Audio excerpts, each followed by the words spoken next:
Hello everyone. Today we are going to discuss exercise 6.1 of chapter Introduction to Algebra. First, before starting this exercise, we will discuss what is algebraic expression. If we are using constant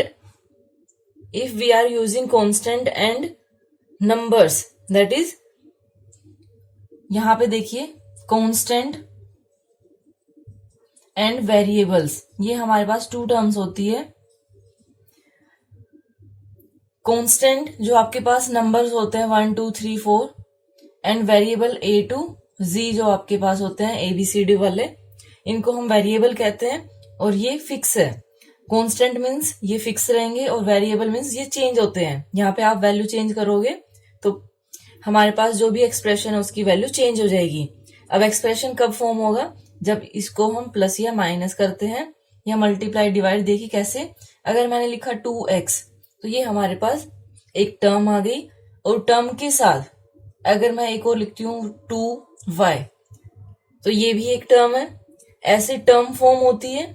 ये first term हो गई, ये second term हो गई. Okay, जहां पे plus और minus होता है वहां पे डिफरेंट टर्म्स हो जाती है. तो ये फर्स्ट टर्म, ये सेकेंड टर्म. अब जो ये मैंने लिखा है इसको हम क्या कहते हैं? Algebraic expression. ओके, जिसमें कांस्टेंट भी है और वेरिएबल भी है. सो कांस्टेंट और वेरिएबल को मिला के हमारे पास एक अलजेब्रिक एक्सप्रेशन बनता है. अब इसमें देखते हैं फर्स्ट क्वेश्चन, अलजेब्रिक एक्सप्रेशन कैसे नोट करते हैं अब वो देखेंगे. Rahul is 12 years old. Write Rahul's age in terms of y. अब इस क्वेश्चन को आप अपने हिसाब से देखिए कि मान लो आपकी एज 12 years है. आपको क्या बताना है? 5 years ago. अगर आप अभी 12 years के हो तो 5 साल पहले कितने के थे? तो आप एकदम डायरेक्ट आंसर दोगे कि हम तो 7 years के थे. तो आपको अगर वो समझ आया तो ये भी समझ आना चाहिए. कैसे? आपने क्या किया कि जो प्रेजेंट एज है उसमें से आपसे 5 साल पहले पूछा गया, अगो है मीन्स माइनस करेंगे, -5 that is equal to 7 years. Then y years ago. अब ये पूछा कि कितने भी साल अगर आपसे पहले पूछा जाएगा तो आप कैसे बताओगे? ये तो मैंने 5 years ago बोला आपको. अगर आपको बोला जाए कि 2 years ago क्या थी तो आप क्या करोगे? 12 minus 2. अगर आपसे बोला जाए कि 10 years ago क्या थी तो 12 minus 10. आप यहाँ पे चेंज करोगे. सेम हम यहाँ पे करेंगे. आपको y बोला है तो इसको देख के डरना नहीं है. क्या करना है कि 12 जो प्रेजेंट एज है वो उसमें से आपको माइनस करना है y. यहाँ पे आप लोग मिस्टेक क्या करते हो? y minus 12 लिख देते हो जो कि रॉन्ग हो जाता है. जो प्रेजेंट एज है वो पहले आएगी, उसके बाद आपके पास जो पूछा गया वो आएगी. तो ये क्या आएगी? 12 minus y. Then after 8 years. After means बाद में. अभी आप 12 years के हो तो 8 साल बाद आपकी एज क्या होगी? 20. कैसे आया? आपने जो प्रेजेंट एज थी उसमें प्लस किया 8, that is equal to 20 years. अगर y years पूछा जाए तो क्या बोलोगे? 20 plus y years. अब देखिए यहां से आपने क्या सीखा कि अगर अगो होता है तो हम माइनस करते हैं, जो हमें पहले गिवन है उसमें से माइनस करते हैं, और अगर आफ्टर गिवन होता है तो हम प्लस करते हैं. ओके, ये चीज आप याद रखिए. और अगर किसी भी क्वेश्चन में आपको समझ नहीं आ रहा कि इसमें कौन सा पहले नोट करना है, वेरिएबल पहले नोट करना है या क्या नोट करना है, तो आप उसमें क्या कर सकते हो? अपनी एज से और तब करके देखिए कंपेयर, तब इजीली आपको समझ आएगा. Now question number 2. There are X students in a class. They arrange themselves equally into group of 7. How many groups are there? अब क्वेश्चन को थोड़ा सा आपको समझने की कोशिश करना है. अगर नहीं समझ आता है तो आपको मैं समझाने की कोशिश करूंगी. देखिए, there are X student in a class. तो पहले हम नोट कर लेते हैं कि हमें क्या गिवन है इसमें. टोटल स्टूडेंट्स इन क्लास,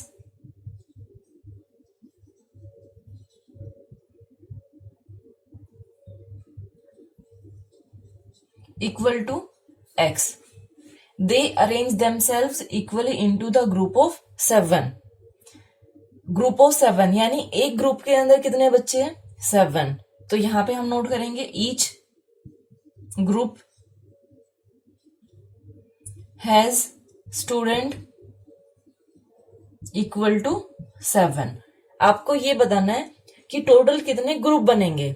अब आपको ऐसे समझना है, मान लो आपकी क्लास में 21 बच्चे हैं, ओके, और आपको बोला गया है कि एक ग्रुप में 7 बच्चे होने चाहिए। तब आप क्या करोगे? 21 को 7 से डिवाइड कर दोगे, तो कितने ग्रुप आ गए? 3 ग्रुप। ऐसे ही आपको इसमें करना है। टोटल कितने हैं? 21 थे यहाँ पे कितने हैं? x। तो x को आप डिवाइड करेंगे 7 से, तो आपके पास आ गए कितने group? x by 7। So groups कितने आ गए? Groups in class equal to x by 7। Total student को आपने 7 से डिवाइड कर दिया। या आप इसको ऐसे समझिए कि मान लो आपके पास 10 टॉफी है और 10 टॉफी को आपको 2 बच्चों में डिवाइड करना है, ठीक है? तो कितने आपके पास टॉफी मिलेगी? 5, ठीक है? वो थोड़ा सा डिफरेंट हो गया। अगर आपको बोला जाए कि 2 ग्रुप में आपको डिवाइड करना है तो 5 टॉफी है। अगर ये बोला जाए कि 5 टॉफी बच्चों को देनी है तो कितने से, तब भी वो ही आएगा, लेकिन उसमें भी आपको डिवाइड करना होगा। Okay, now question number 3। The blue pencil is 6 centimetre long. ये ब्लू पेंसिल है। The red pencil is x centimetre long. अब ये मत बोलना कि ये ब्लू नहीं है, ग्रीन है। ये मैंने आपको बोल दिया कि ये ब्लू है और ये आपके पास रेड पेंसिल है। Okay, what is the difference in their length in terms of x। आपको इनकी लेंथ में क्या डिफरेंस है वो बताना है। तो कैसे करेंगे हम इसको? डिफरेंस मीन्स क्या होता है? माइनस। अब इसमें सोचने वाली बात क्या है कि ये आपको पता है कि हमेशा जो ग्रेटर नंबर होता है उसमें से आप स्मॉलर को माइनस करते हो। अब इसमें आपको पता नहीं चलेगा क्योंकि एक 6 है एक x है कि कौन सा स्मॉलर है कौन सा ग्रेटर है, लेकिन आपको यहां से पता चलेगा कौन सा ग्रेटर है कौन सा स्मॉलर है। तो यहां पे आप क्या नोट करोगे? Difference of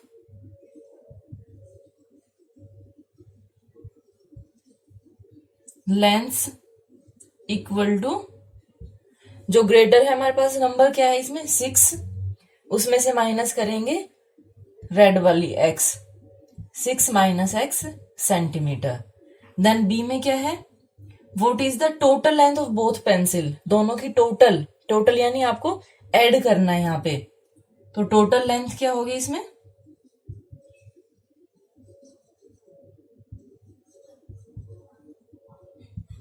that will be equal to 6 plus x centimetre. Okay, now question number 4। This is the most important question of this exercise. Write the expressions for the following statements. क्योंकि अगर आपने ये question समझ लिए तो आगे 7-8 class में जाके और इसी से रिलेटेड क्वेश्चन आएंगे। अगर आपने स्मॉल वाले ये समझे तो आगे जो भी एक्सप्रेशन आएंगे फॉर्म करने वो आप इजीली फॉर्म कर पाओगे। ओके, तो इसमें क्या है? 8 more than z। 8 more than z। अब इसमें क्या ध्यान रखना है आपको कि देन के जो राइट हैंड साइड में होगा वो आपको नोट करना है पहले। इसमें देन के राइट हैंड साइड में क्या है? z, तो ये आपने नोट किया। More than, more than means क्या होता है? Plus, z plus 8। यहां पे मैं नोट करती जाती हूँ कि जो मोर है, मोर मीन्स क्या होगा? Plus. Then 2 less than x। x से 2 लेस है तो पहले आपको देन के राइट हैंड साइड में वो नोट करना है x, then minus 2। Less means क्या होता है? Minus. Then x is subtracted from 2 times y। पहले सब्ट्रैक्शन वाला याद करते हैं हम रूल कि जो फ्रॉम होता है, फ्रॉम के राइट हैंड साइड में जो भी होता है वो हमें पहले नोट करना होता है। इसमें क्या है? राइट हैंड साइड में 2 times y। Times, times means होता है मल्टीप्लाई। ओके, ये याद रखिए।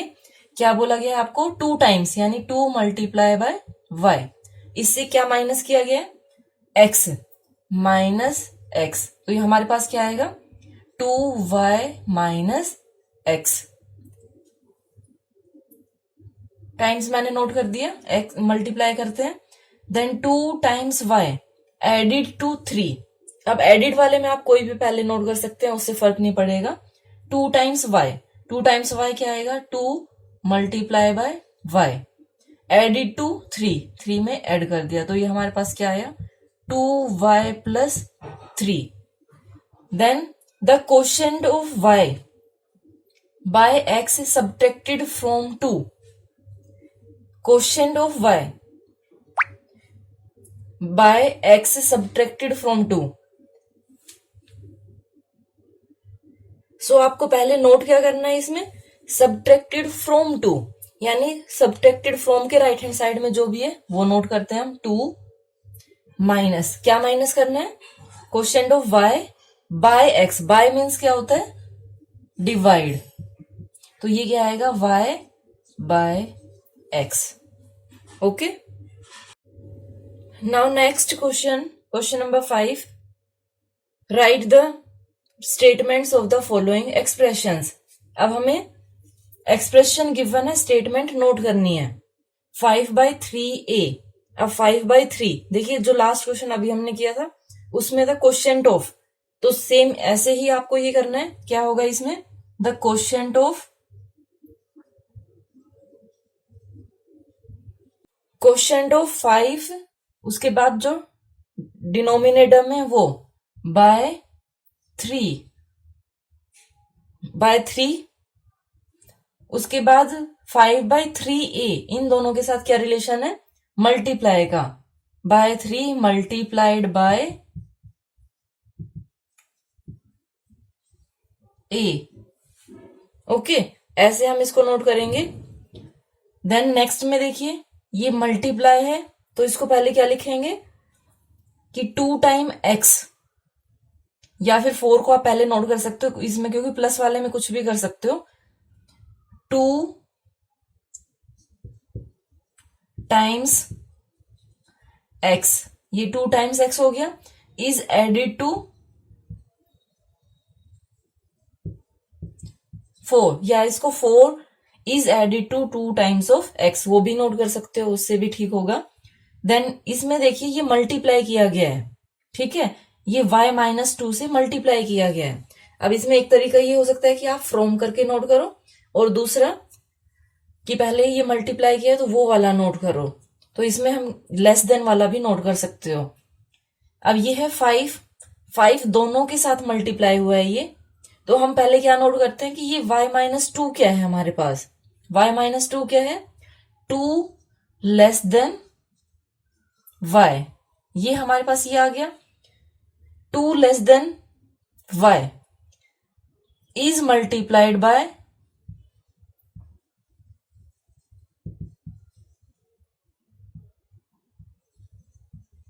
5।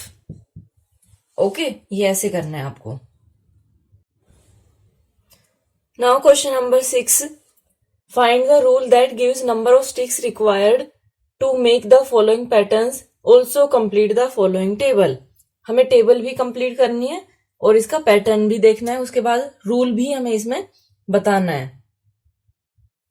सो ए पार्ट में जो ये पैटर्न है इसमें देखते हैं 1 2 3 4 5 6 7, यहाँ पे 7 है स्टिक्स। देन इसमें देखते हैं 1 2 3 4 5 6 7 8 9 10, यहाँ पे 10 है। ओके, 1 2 3 4 5 6 7 8 9 10 11 12 13, यहाँ पे 13 है।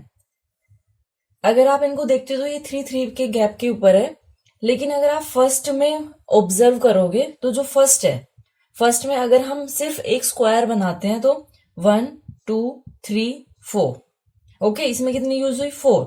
अगर मैं इसी से एक और बनाती हूं तो ये 4 ऑलरेडी है हमारे पास, 1 2 3।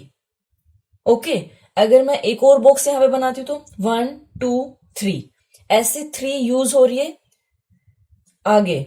मीन्स जो ये 4 है ये आपको फिक्स लेना होगा, और इसमें हम पैटर्न क्या बनाएंगे 3n, क्योंकि 3 इसमें स्टिक्स यूज हो रही है। 1 2 3 1 2 3 3 इसमें एक्स्ट्रा आती जा रही है, इसीलिए 10 13 आगे जो आएगा वो 16, ऐसे ये नोट करेंगे हम।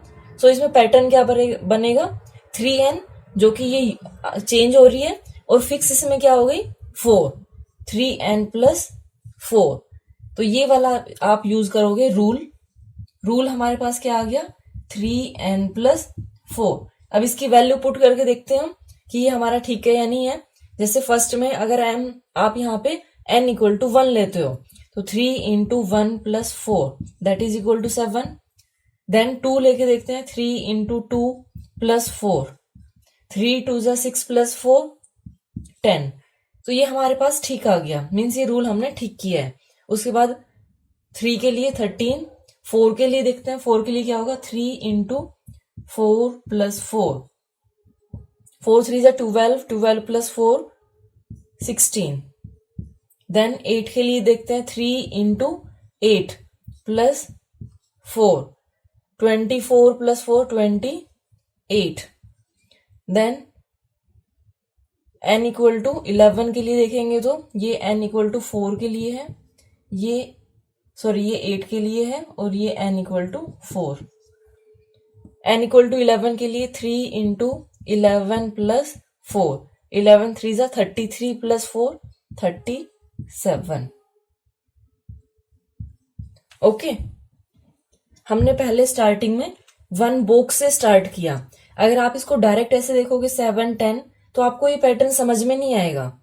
आपको पहले 1 बॉक्स देखना है कि इसमें 4 फिक्स है, उसके बाद 1 2 3 1 2 3 ऐसे करके हम ऐड करते जा रहे हैं। तो 3n वो रूल हो गया, और जो फिक्स है वो प्लस 4।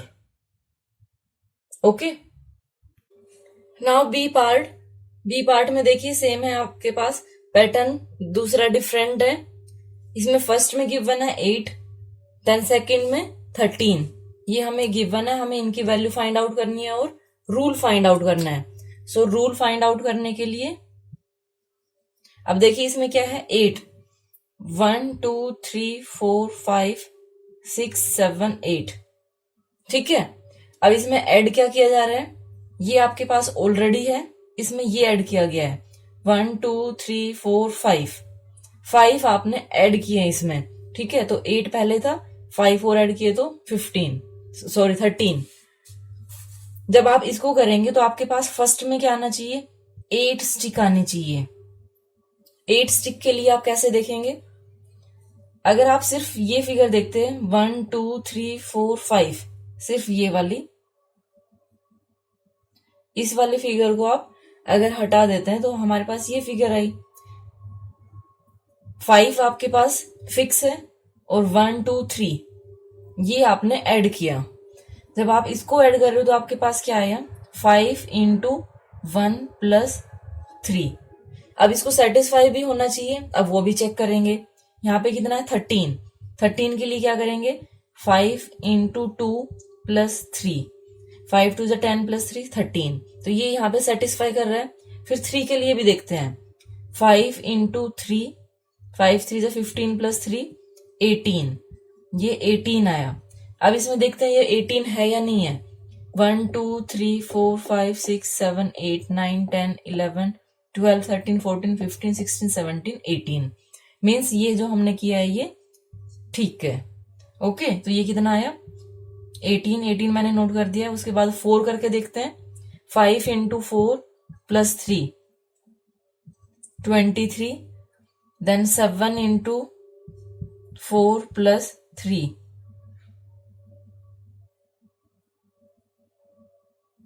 7 के लिए सॉरी ये मैंने यहाँ पे 5 होगा और यहाँ पे 7 होगा 38, देन 5 इंटू 12 प्लस 3 63। ऐसे करके आप इनको नोट करेंगे। Okay, thank you so much for watching my video and have a great day.